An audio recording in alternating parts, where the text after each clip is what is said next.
తిహార్ జైలుకు కవిత బెయిల్ వద్దన్న ED వాదనతో ఏకీభవించని court. April 9 వరకు జైల్లోనే ఉండాలన్న వచ్చే నెల 1న మధ్యంతర బెయిల్ విచారణ. 14 రోజులు జ్యుడిషియల్ రిమాండ్ విధించిన న్యాయస్థానం మొత్తానికి తిహార్ జైలుకి కవితను పంపించిండ్రు. ఇక్కడ చూడొచ్చు మీరు, జైలు ఏదైనా జైలే. నిన్న తిన్మార్ మల్లిగాడు ఏమంటాడంటే అందులో ఎవరు శోభరాజ్, చార్లెస్ శోభరాజ్ అనే ఒక హంతకుడు ఉండే, కిరాయి హంతకుడు ఉండే, బిర్లా రంగాలుండే, అగో అలాంటి జైలుకు కవితను తరలించిందంటే కవిత ఎంత పెద్ద దుర్మార్గానికి పాల్పడ్డది అని ఒక చులకన చేస్తూ ఇది చాలా పెద్ద నేరం అని చూపిస్తూ ప్రకటించే ప్రయత్నం చేసిండు. మరి నిన్ను కూడా చెంచల్గూడ జైల్లో 100 రోజులు ఉంచిండ్రు. అదే చెంచల్గూడ జైల్లో రౌడీలో నుంచి ముద్దుసీన్ నుంచి రేపిస్టుల నుంచి ముద్దుసీన్ ఎవరు తెలుసు కదా, పరిటాల రవిని చంపిన ఆయన. పరిటాల రవిని చంపిన ముద్దుసీన్ అలానే ఉంచిండు.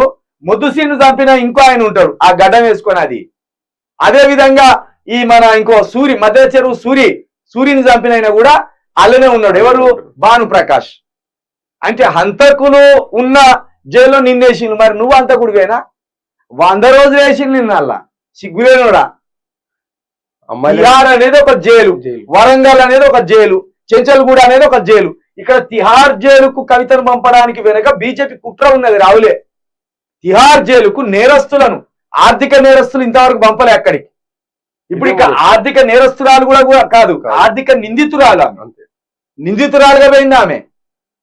నేరం రుజువైపోలే. ఇక్కడ మల్లిగాడికి వాడు కొద్దిగా ప్రాంతం పట్ల కూడా ఆలోచించాల్సిన అవసరం. అసలు ప్రాంతం పట్ల ఇంత కూడా ప్రేమ లేదు బేకూఫ్గానికి. వారి తిహార్ జైలుకి పంపడం అంటే అది ఎంత పెద్ద కుట్రరా. తిహార్ జైలు నువ్వే అంటున్నావుగా, చార్లెస్ శోభరాజు 2000 మర్డర్లు చేసి పడేసిండు, 2000 హత్యలు చేసిండు, సీరియల్ కిల్లర్ అని నువ్వే అంటున్నావు కదా. మరి సీరియల్ కిల్లరా కవిత గారు? సీరియల్ కిల్లరా? ఏమైనా హత్యలు చేపించిందా? మరి ఇదే తిహార్ జైలుకి మన మనీష్ సిసోడియా ఎందుకు పంపలే? ఆయనే కదా అసలు రూపకల్పన అయినది కదా. మరి ఇప్పుడు ఆయన బయట ఎందుకు ఉన్నాడు? ఆయన జైల్లో బెయిండు వచ్చిండు, కానీ తిహార్ జైలు వేయలే ఆయనను. ఇక అదే విధంగా మరి ఇదే కేజ్రీవాల్ గారిని ఎందుకు వేయలేదు తిహార్ జైల్లో? సౌత్ నార్త్ విభేదాలు చూపెడతాను రా గాడిది. ఇందులో ఇంకోటి గమనించాలన్నా, ఇంకోటి ఏంటంటే ఇప్పుడు మొత్తం దీనికి ఏదైతే లిక్కర్ పాలసీ ఉందో అది తీసుకొచ్చిందే ఢిల్లీ ప్రభుత్వం తీసుకొచ్చింది. అందులో భాగంగా ఈమె జస్ట్ అందులో పెట్టుబడి పెట్టడానికి పోయింది. ఇప్పుడు ఒక వ్యాపారం స్టార్ట్ చేస్తామన్నప్పుడు నీతోటి నాకున్న చనువు, నాతోటి నీకున్న చనువు నువ్వు వచ్చి పెడతా అంటావు. అక్కడ ఎట్లా పెట్టుబడులు పెట్టిండ్రు, ఏ విధంగా వ్యాపారం కొనసాగింది అనేది ఇంకా కోర్టులో ఉన్నది. దాన్ని జరగలేదని మనం అనకూడదు, జరిగిందనేది మనం అనకూడదు. ఒక నిందితురాలు ఆమె తీసుకపోయింది కాబట్టి చర్చ నడుస్తాంది, దాంట్లో ఇబ్బంది లేదు. తిహార్ జైలు ఏదో హైలైట్ చేస్తూ గాంధీ కూడా జైల్లో ఉన్నాడు, సుభాష్ చంద్రబోస్ కూడా జైల్లో ఉన్నాడు, అందరు జైల్లో ఉన్నోళ్ళే.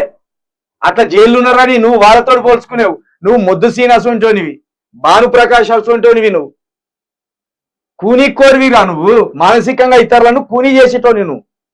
ఇక్కడ ఇంకోటి కూడా మనం గమనించాల్సిన అవసరం ఉందన్న. మొత్తం యావత్ దేశంలో ఇన్ని కుంభకోణాలు జరిగితే అందులో ఒక్కని కూడా తిహార్ జైలు. ఇన్ని కుంభకోణాలు జరిగిన తిహార్ జైలుకి ఎవరిని తరలించలే.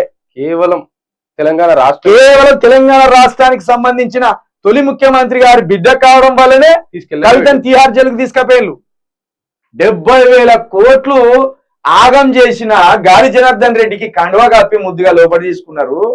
24,000 కోట్ల సుజాత చౌదరి, 5,700 కోట్లు ఆగం చేసిన సుజాత చౌదరికి కండువా కప్పి లోపలి తీసుకున్నారు.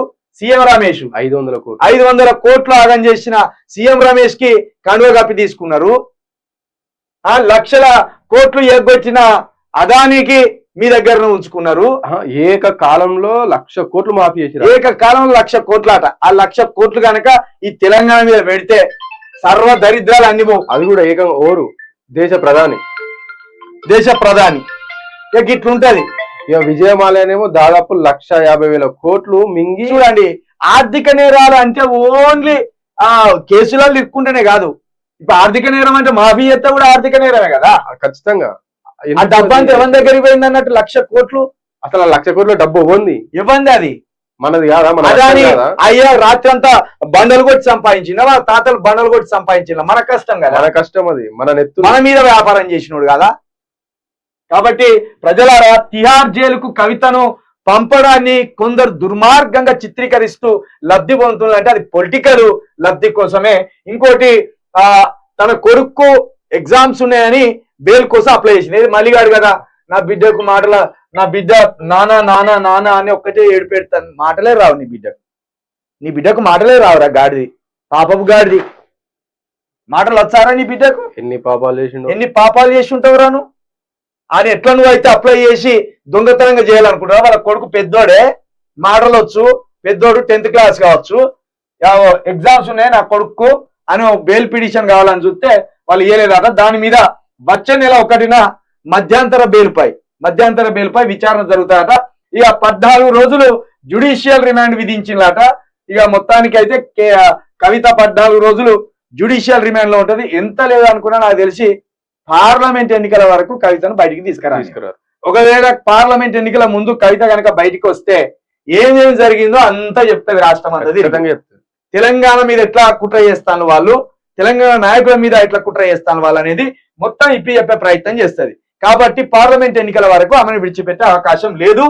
ఆమె మీద తిహార్ జైల్లో ఆమె నేర నిరూపణ కాలేదు, ఇంకా నేర నిరూపణ అయి జైలుకు పోలేదు, ఇంకా ముద్దాయి కాదు, ఆమె నిందితురాలి స్థాయిలోనే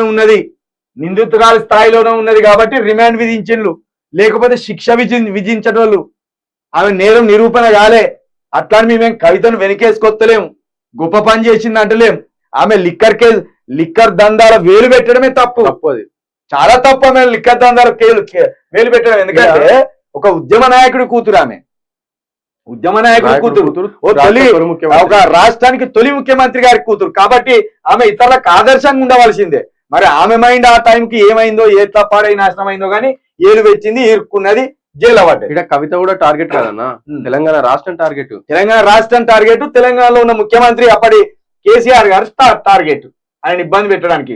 ఇక ఇది పక్కన పెడితే కడిగిన ముత్యంలా బయటకు వస్తా, ఇది మనీ లాండరింగ్ కాదు, పొలిటికల్ లాండరింగ్ కేసు. కవిత లిక్కర్ స్కామ్ నిందితులు బీజేపీలో చేరుతున్నారని ఆరోపణ. ఎస్, ముమ్మాటికి 100% నిజం. ఇది కవిత కడిగిన ముత్యంలా వస్తుందా, దోషిగా ఉంటదా, లేదా నిందితురాలుగానే బయటకు వస్తుందా అనేది పక్కన పెడితే 100% ఇది మనీ లాండరింగ్ కాదు. డబ్బు దాచిపెట్టిండ్లు అక్రమంగా, డబ్బంతా డంప్ చేసి పెట్టిండ్లు అంటే మరి డబ్బంతా డంప్ చేసి పెట్టిన అదాన్ని ఎక్కడ తీసుకుపోతావు? సీఎం రమేష్ ని ఎక్కడ తీసుకుపోయి ఉరేస్తావు? నిన్న మనం పెట్టాం కదా, ఏది ఎదిరిస్తే తిహార్ జైలుకు, లొంగిపోతే బీజేపీలోకి. మరి ఈ ఆర్థిక నేరగాళ్లను ఉరేస్తావా, కక్కిస్తావా అని నిన్న పెట్టాం మనం ప్రోగ్రామ్. నేను అందుబాటులో లేకపోవడం వల్ల తమ్ముడు చెప్పిండు. అగో అట్లా ఒకవేళ ఎవరైనా లొంగిపోతే వెంటనే కండవ కప్పుకోవడం, కథం సర్పెక్సల్ వేసి వాడిని నీట్ గా చూడవడం, వాడిని బీజేపీలోకి తీసుకోవడం. ఇక మన సర్వపాపాలు పోయినట్టే. వాళ్ళు ఎట్లా పంపుతారు? మన బర్లన్ కదా ఏంది అని వేసి తీసుకోడు రాక్తాడు, అట్లా రాక్తే ఆడు. కాబట్టి ఇది మనీ లాండరింగ్ కాదు, పొలిటికల్ లాండరింగ్ అని ఈ కవిత ఇచ్చిన స్టేట్మెంట్ ఇది 100% నిజం. పొలిటికల్ దురుద్దేశంతో, రాజకీయ దురుద్దేశంతో కల్వకుంట్ల ఫ్యామిలీ కావచ్చు, కల్వకుంట్ల కవితను కావచ్చు ఇబ్బంది పెట్టే ప్రయత్నం చేస్తాను. ఒకవేళ ఆమె లిక్కర్ కేసులో దోషిగా తేలిన రోజు ఖచ్చితంగా మేమే మాట్లాడతాం. ఖచ్చితంగా ఇంత పెద్ద దొంగతనానికి ఎందుకు పాల్పడ్డావని. ఇక లిక్కర్ స్కామ్ నిందితులు ఎవరైతే అసలు లిక్కర్ స్కామ్ ఇంకెవడున్నారు తెలుసా మీకు? రేవంత్ రెడ్డికి సంబంధించిన బంధువు ఉపేందర్ రెడ్డి కూడా ఉన్నారు ఇలా. మరి వాడిని ఎందుకు పట్టుకోలే? ఈడ 32 మంది ఉన్నారని చెప్పింది వీళ్ళే కదా. ఇప్పుడు కవితతోటి లిక్కర్ స్కామ్ లో ఉన్నది ఉపేందర్ రెడ్డి, రేవంత్ రెడ్డి బంధువు. అవును, మరి రేవంత్ రెడ్డి బంధువుని ఎందుకు పట్టుకోలే? వీడు చోటాబాయిగా. ఎందుకంటే బడే అబాయి తోటి చోటే బాయ్ స్నేహంలో ఉన్నాడు కాబట్టి ఉపేందర్ రెడ్డి జోలికి పోకుండా కవిత చుట్టూ ఉన్న వాళ్ళనే కవిత వేమేనాళ్ళుడు ఉన్నాడు ఇలా, కవిత అన్న కొడుకు ఉన్నాడు ఇలా, కవిత పెదనాయన ఉన్నాడు ఇలా, ఇవే పట్టుకొస్తారు. మరీ దారుణం. కవిత యారాల్ని కూడా పోయి ఇంటికి వెళ్ళి సర్చ్ చేసి వచ్చారు అట్లా. మరి ఇప్పుడు ఉపేందర్ రెడ్డిని బయటికి గుంజుకరారు. ఉపేందర్ రెడ్డిని బయటికి గుంజుకొస్తే రేవంత్ రెడ్డి కూడా ఉన్నాడా ఇలా, రేవంత్ రెడ్డి కూడా పెట్టిండా అనేది తెలుస్తుంది. అప్పుడు అంతా బయటికి వస్తుంది.